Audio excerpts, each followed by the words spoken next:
Welcome to the Get Ready with Tony Stewart podcast. Today, I'm pleased to be having Daniel Lee join me. Good morning, Daniel. Morning, Tony. So today, we'll be discussing the Get Ready August financial to-do item, reviewing your investment policy statement. Let me tell you a little bit about Daniel before we get started. Daniel Lee is both a CFA, Chartered Financial Analyst, and Chartered Financial Planner, one of very few people to have both designations. Daniel is a fiduciary financial planner dedicated to helping busy people make intelligent financial decisions. He is the head of Plancorp's San Francisco office. Plancorp is a full-service wealth management company, and Daniel also consults for Brightplan, the first digital financial wellness solution certified for fiduciary excellence.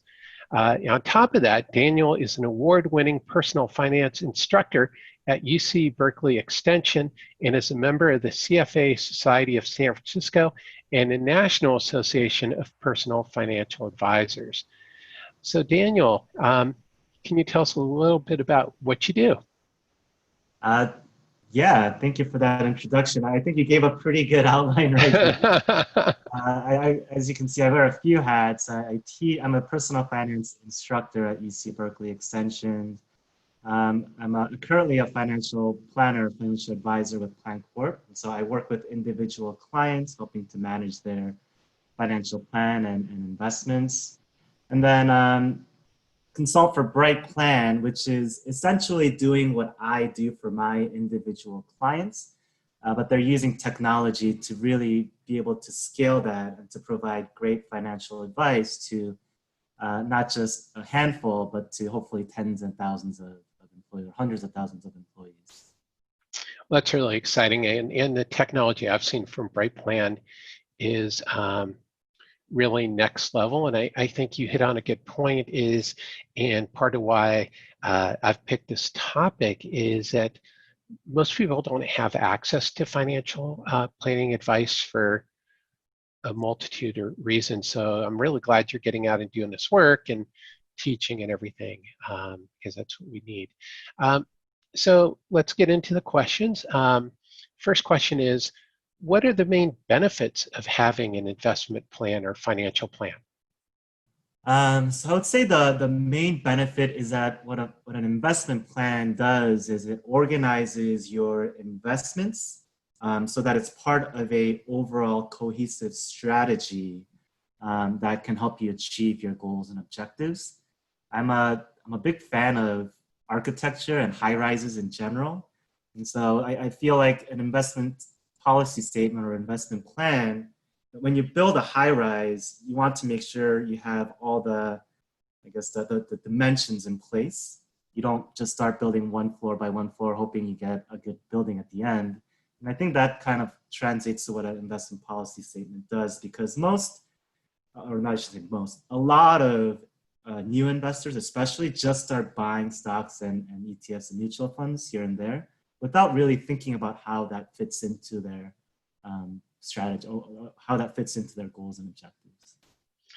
Yeah, well, I think that's an excellent summary, and that's what I think as well, is that it's having a coherent organization of your goals and just your investments. You hear about Robinhood and all the people trading willy-nilly, so it's definitely a necessary thing. So when you take a look at it, what are the components of an investment strategy? So each investment strategy, I think, looks a little different, but they have some core kind of components to it. One of them is that it should outline your goals. It might be one goal in particular, such as retirement. It might be several goals. It might be whatever.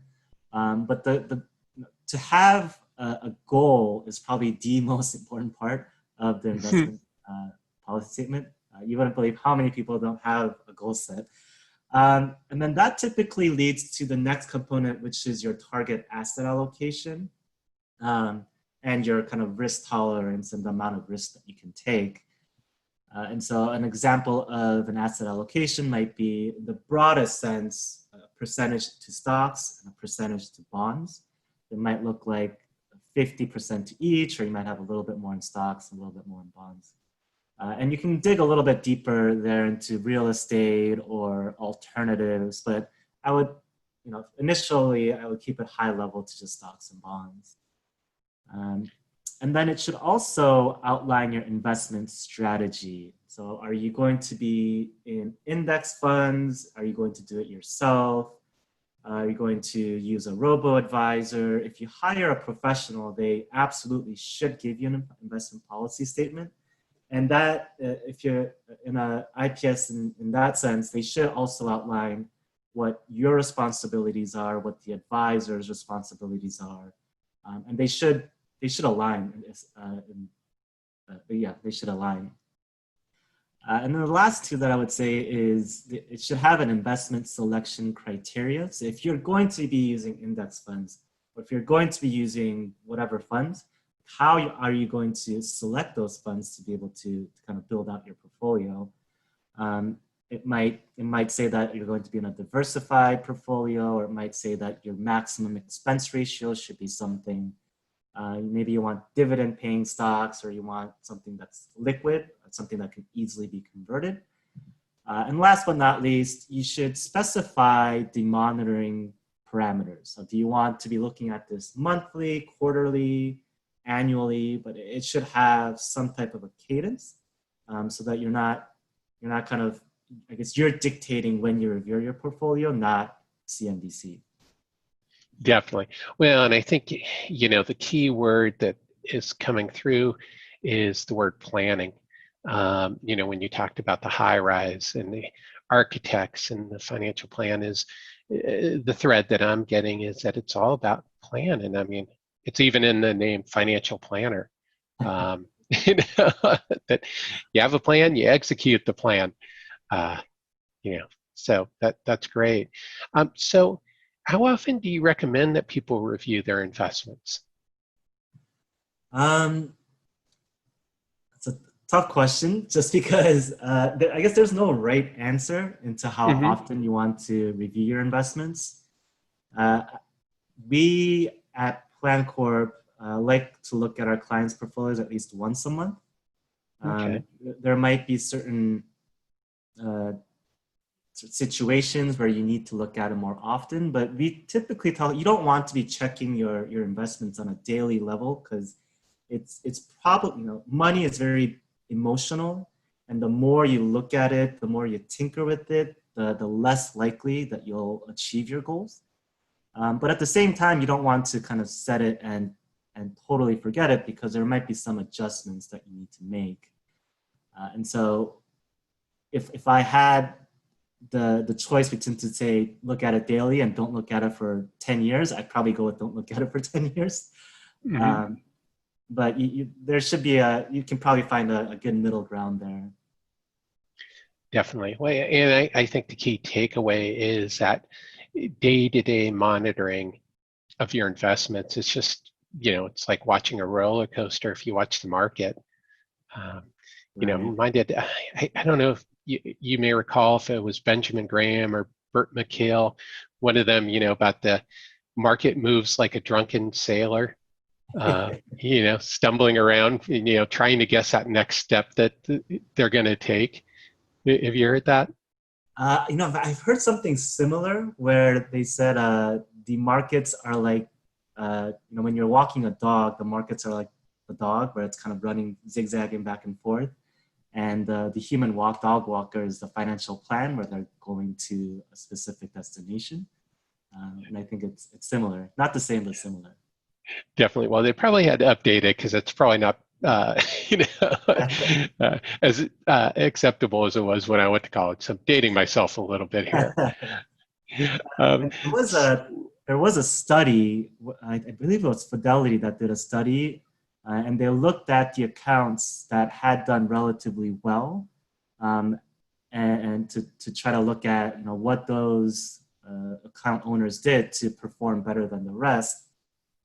And I believe that what they found was that a lot of the account owners had actually forgotten that they had the account, or that they were actually dead.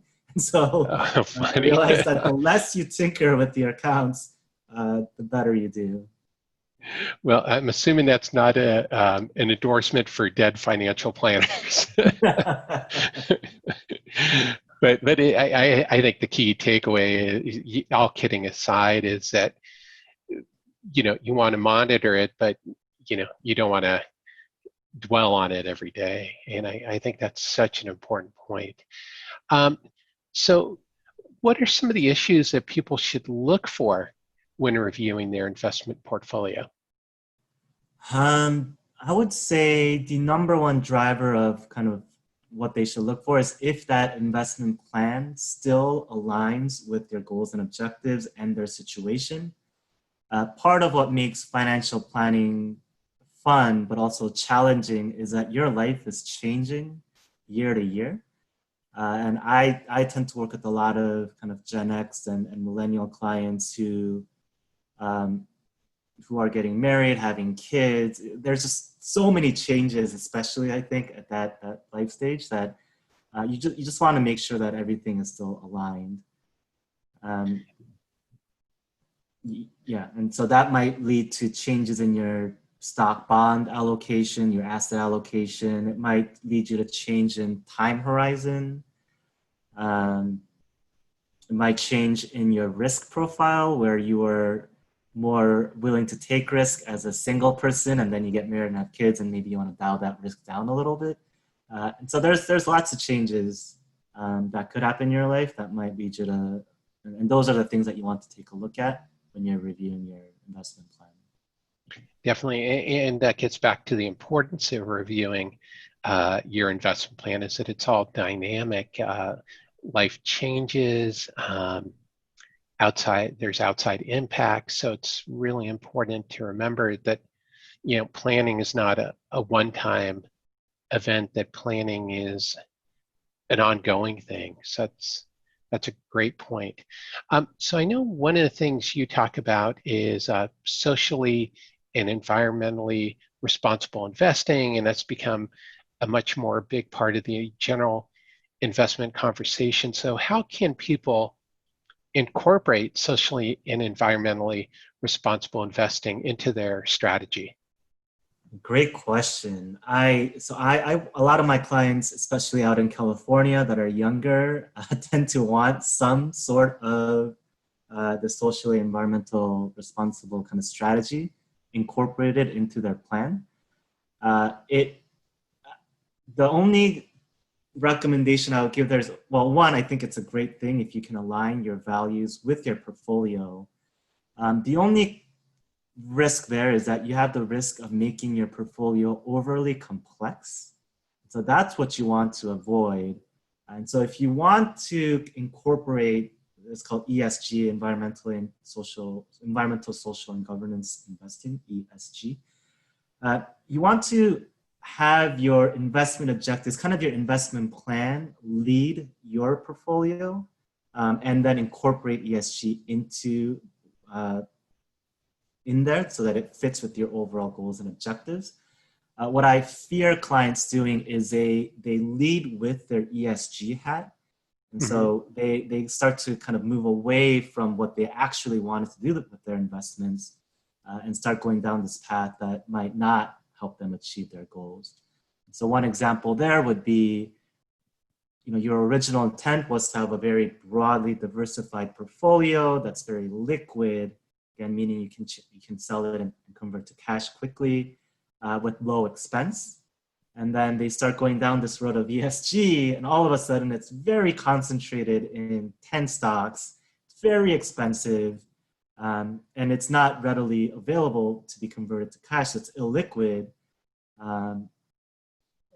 If you start kind of converting your portfolio that way, then you want to, I guess it's okay, just understand that your portfolio characteristic is changing quite a bit.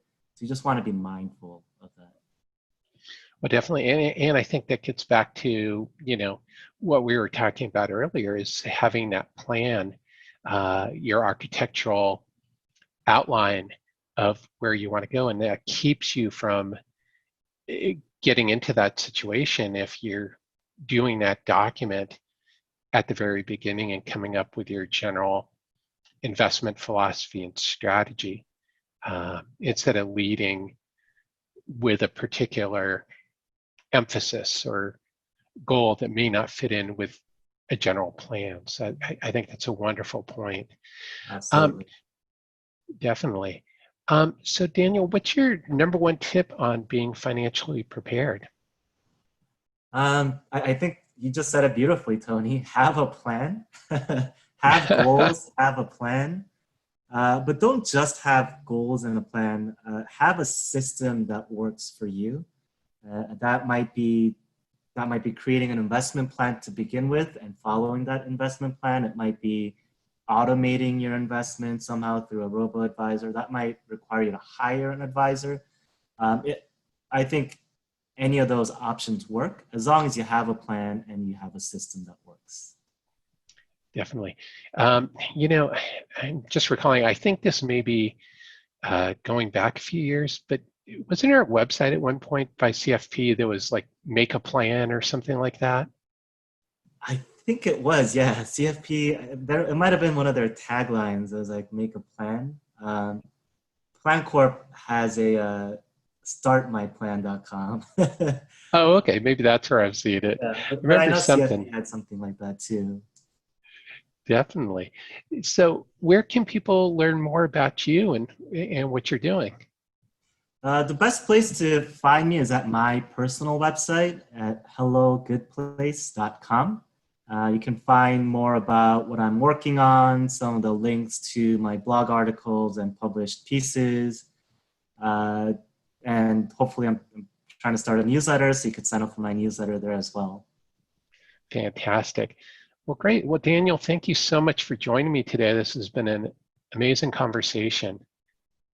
Absolutely. Thank you for having me on, Tony. Definitely. And thank you for everybody for listening and watching the Get Ready podcast. Please remember to subscribe. Until next time.